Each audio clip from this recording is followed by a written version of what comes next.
Magandang buhay! Here's the part 2 of our travel in Oita, Japan. Nagpunta kami sa amusement park, Kijima Kogen Park ang name. Pumasok na kami after bumili ng ticket. Only rides pala yung pinili namin para sulit.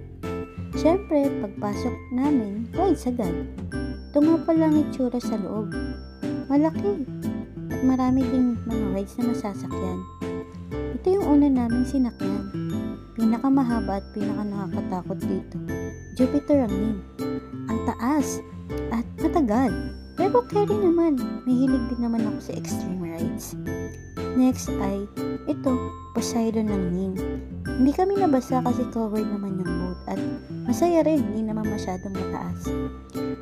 And ito yung one of the best rides dito. Super LS ang name. Mahaba din pero masaya. 2 times pa nga namin ginawa eh. May hilo-hilo ka talaga. After ay, bumili muna kami ng souvenir at snacks. Crepe ice cream and bread with fillings to eh. So, bago mag-close yung amusement park, nag-ferris wheel muna kami at nag-go-kart. Ang saya, lalo na yung go-kart. Sinulit namin yung ticket namin kaya hanggang closing kami. And, yeah, that's it for our amusement park travel. It's time to go home. Bumaba kami sa Fukuen Station. At habang nag-aantay kami sa bus, nag-ikot muna kami sa Fukuen. At yung mountain na yan, famous view yan dito sa area.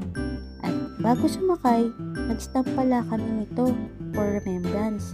Pagoda na kami kaya nag-bullet train na kami pabalik. At ito na nga, nakarating na kami. This is it. This is the end of our Oita Japan travel. It's amazing trip. Make sure to visit this tourist spot in Oita. Please subscribe.